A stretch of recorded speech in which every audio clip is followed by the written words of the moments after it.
In the spring of 1683, a large Ottoman army prepared to march against the Holy Roman Empire, which was led by the Habsburg monarchy. Since the fall of Constantinople in 1453, the Ottomans had managed to conquer large areas of Eastern Europe, with the Holy Empire being one of their main adversaries. The Ottoman Sultan, Mehmed IV, officially declared war on February 20, 1683. From Belgrade, the army of about 120,000 men, together with troops from vassal states, set out under the orders of Grand Vizier Kara Mustafa Pasha. The Ottoman advance had the important support of the Hungarian rebels, under the command of Imre Thököly, at war against the emperor. The invasion was not a surprise, and in anticipation that it could occur, Emperor Leopold I had signed alliances with Poland, Venice, and Pope Innocent XI. The states of the empire offered soldiers and other nations financial aid to protect the borders if necessary. The emperor appointed Duke Charles V of Lorraine as commander-in-chief of all troops. Despite the empire's initial attempts to take the initiative in the war, they were soon forced to retreat by the push of the Turks, who occupied the land southeast of Vienna. On July 8, 1683, one day after Leopold and his court left Vienna for a safer location, the Duke of Lorraine arrived and together with Count Starhemberg, who had been appointed commander of the city's defense, began to prepare it for the siege. It was decided to leave as many soldiers as possible and for the Duke to withdraw to the north with the rest of the troops to prepare an army to break the siege. The defending forces were made up of an urban guard of 5,000 men, 11,000 soldiers of the Duke and 130 cannons. The walled city could not accommodate more because it was overcrowded by its own inhabitants, the inhabitants of the outer suburbs, and the refugees who had been arriving. To facilitate the defense, Starhemberg ordered that the suburbs outside the walls be burned to prevent the Ottomans from being able to protect themselves during the siege. This measure could not be completed because the Turks appeared the next day. On July 14, Kara Mustafa explored the surroundings of the city. After organizing the blockade of the entire perimeter, he decided to establish his headquarters in front of the fortifications of the imperial palace, where they seemed most vulnerable to assault. On July 15, and after the defenders rejected the request to surrender the city, he began the bombardment of the Ottomans, who had about 70 cannons. Turkish troops invaded the island of Leopoldstadt.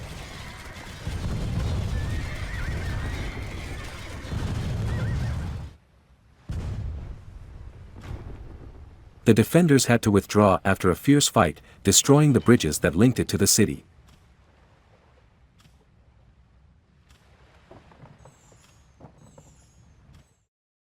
During the next 20 days, the Ottomans dug trenches to approach the stockade of the imperial palace sector, between the Berg Bastion and Lobel Bastion. Starhemberg concentrated most of his artillery there as he saw that the Turkish assault would occur in that area.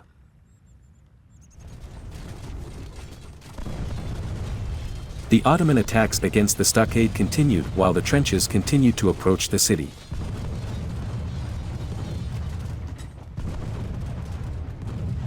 On July 29, the army of the Hungarian Thököly and his Ottoman allies, which had been moving on the northern bank of the Danube River, was defeated by the forces of the Duke of Lorraine and the Polish Prince Lubomirski.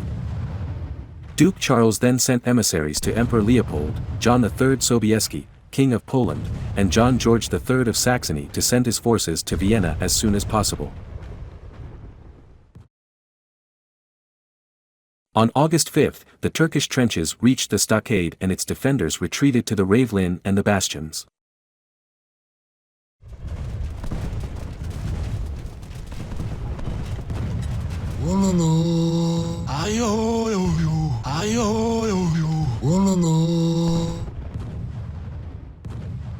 During the following days, the Ravelin suffered the explosion of several mines that seriously damaged it and allowed the Ottomans to launch several assaults that were barely repelled by the Christians, causing serious casualties to their enemies.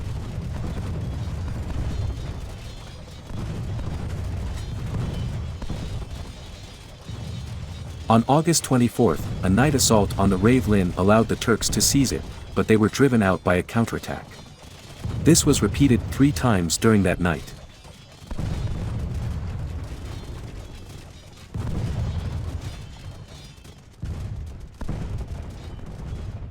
On September 2, the Ravelin was considered lost, since it was practically in rubble. The Viennese and Ottomans began to suffer from a lack of food. Furthermore, a dysentery epidemic had been causing many deaths among the inhabitants and defenders of Vienna.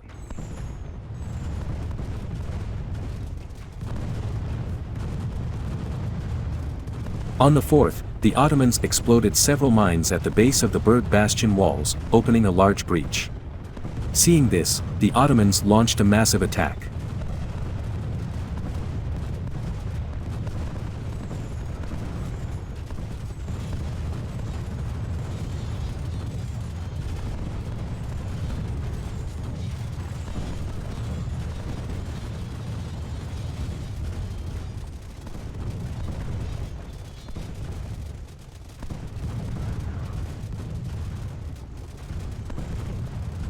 After several hours of bloody fighting, they were finally repulsed.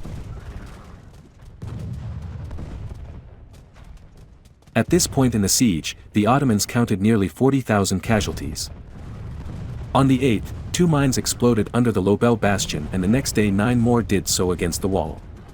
The defenders then prepared for a full-scale assault and set up barricades inside the city.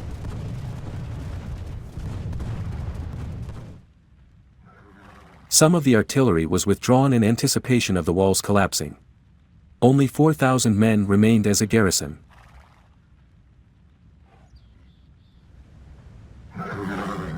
The Ottomans learned that the Christian army was already very close and decided to send their forces to face this new threat while maintaining the siege of the city with about 15,000 men. To confront the Allied army, Abaza Sari Hussein commanded the left wing, Kara Mustafa the center and Ibrahim Pasha the right. On September 11th, after almost 2 months of siege, the vanguard of the relief army made its appearance on Kahlenberg, north of Vienna. Throughout that day, the troops and artillery gathered on the summit after a painful ascent. From there, they could see the steep slopes full of vegetation, crops and walls that would be a challenge before reaching the plain where the Ottoman camp was. The Allied army was composed of Duke Charles of Lorraine with 20,000 Austrians, Max Emanuel of Bavaria with 11,000 men, John George III with 9,000 Saxons, George Friedrich von Waldeck with 8,000 Germans, and John III Sobieski, King of Poland and Grand Duke of Lithuania, with 18,000 men. In total about 66,000 men and 100 artillery pieces. On September 12th, the army deployed for battle.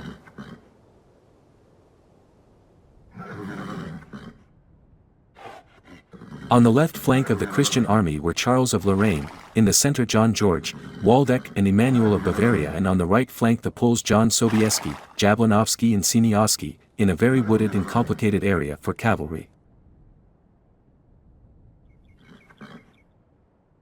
The battle began at dawn with Charles of Lorraine's attack on the Ottoman positions near the village of Nestorf.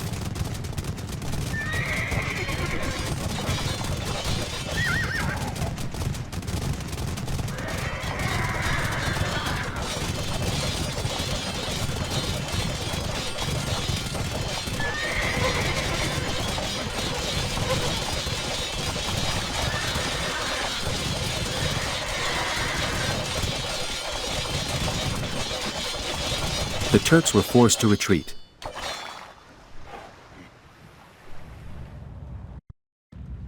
The Grand Vizier, Kara Mustafa, then sent more troops to Ibrahim Pasha to reinforce that flank.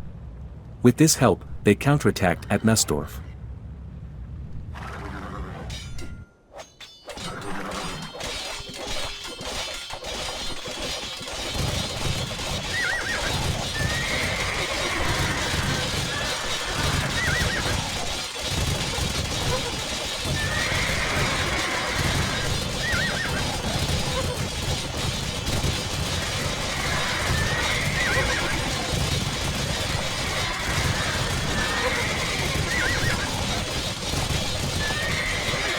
However, they were again defeated and forced to retreat.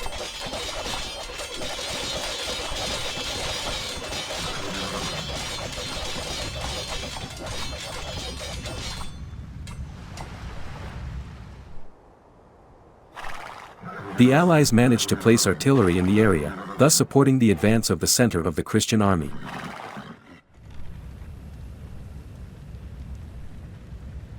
Kara Mustafa, seeing what was happening on his right flank, decided to take command, advance there with reserve forces and attack. As he was about to arrive, he was warned that the bulk of the enemy army was advancing and descending from the hills.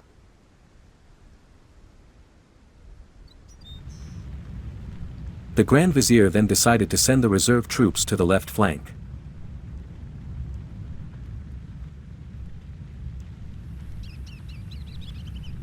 Abbas Sari Hussein ordered to advance to the left flank to confront the Christian troops moving in his direction.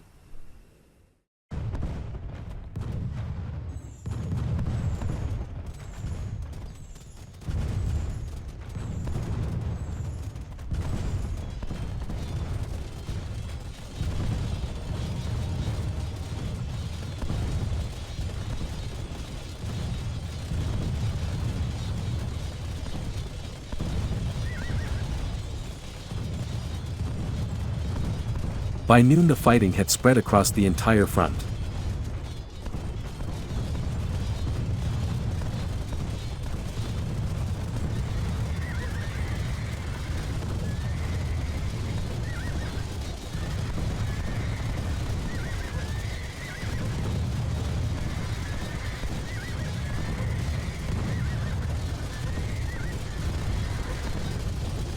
The Polish cavalry managed to emerge from the forest and charged Hussein's flank, engaging the Ottoman infantry and cavalry.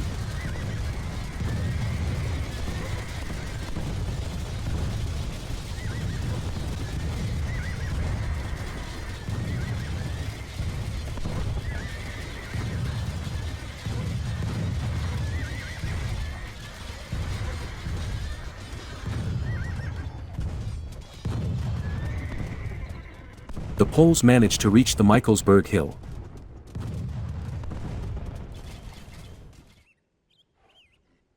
Meanwhile, a contingent of 1,500 Janissaries advanced in the center of the line, putting the imperial infantry that confronted them in trouble.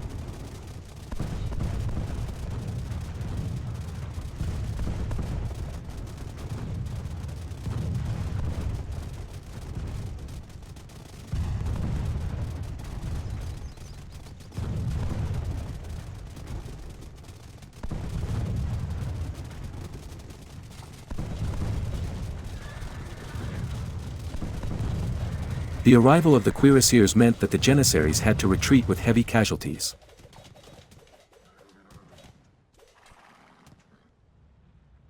Fearing that he would be flanked by Polish troops, Kara Mustafa ordered most of Ibrahim Pasha's forces to be brought from his right flank. Charles of Lorraine, seeing that most of the Turks were fighting on the opposite side of the battlefield, decided to advance his reserve troops on the left.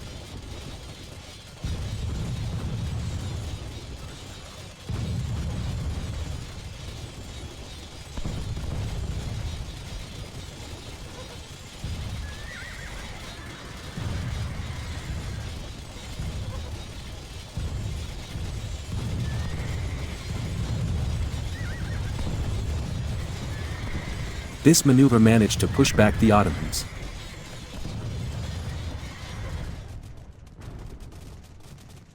In the center, the Christian troops commanded by Waldeck managed to push Kara Mustafa's forces and make them retreat.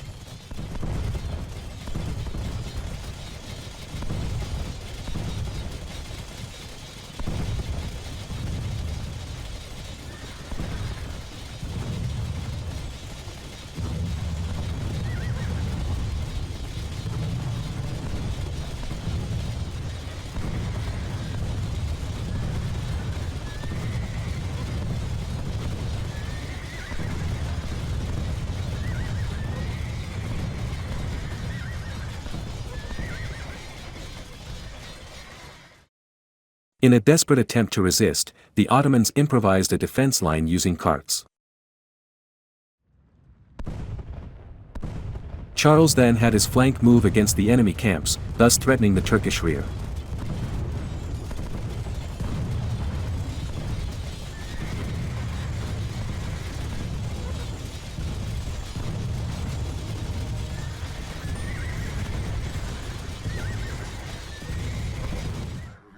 After several attacks and counterattacks by the Polish cavalry and the Ottoman left flank, Sobieski realized that his enemies were greatly weakened and it was time to launch a definitive attack. At 5 p.m., Sobieski charged the enemy lines at the head of thousands of heavy horsemen, including the feared winged Hussars.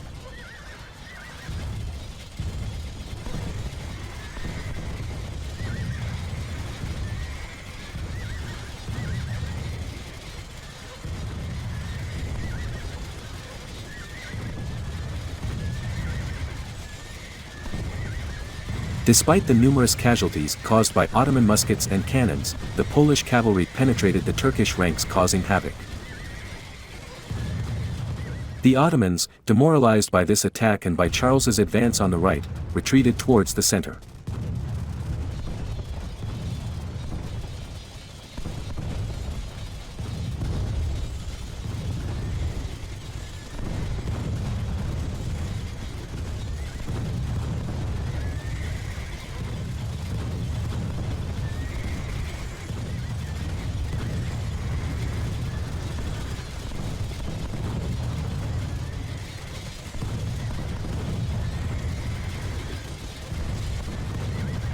Seeing the Holy Banner in danger, in the center of the battle, Kara Mustafa launched an attack followed by his soldiers.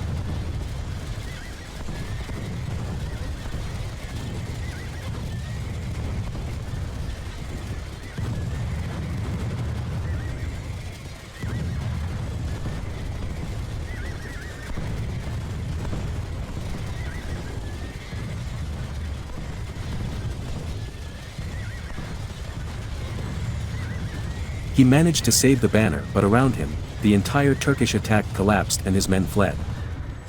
Kara Mustafa retreated and ordered the withdrawal of the troops, maintaining the siege and the destruction of all equipment.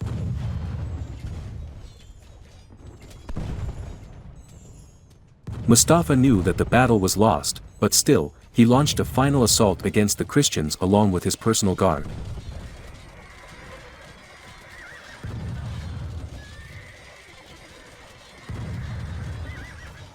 Almost all of them died, and Mustafa himself had to be convinced to flee and lead the retreat of the rest of the army towards Ottoman territories. The next day, Charles of Lorraine and John Sobieski entered Vienna, acclaimed by the population. There they could see the situation of the city, where battle and disease had wreaked havoc. The state of the fortifications showed that the city could have held out for just a few more days. The key to success was international military cooperation, promoted by the diplomacy of Vienna and Rome. Without the army that they managed to form thanks to the alliances, the imperial capital would have been conquered by the Ottomans. After returning with the surviving army, Kara Mustafa was executed in Belgrade. The Ottoman Empire would never again be as large as it was before the battle. The result of the battle definitively ended Ottoman expansion in Central Europe and began a period of reconquest of European territories held by the Turks.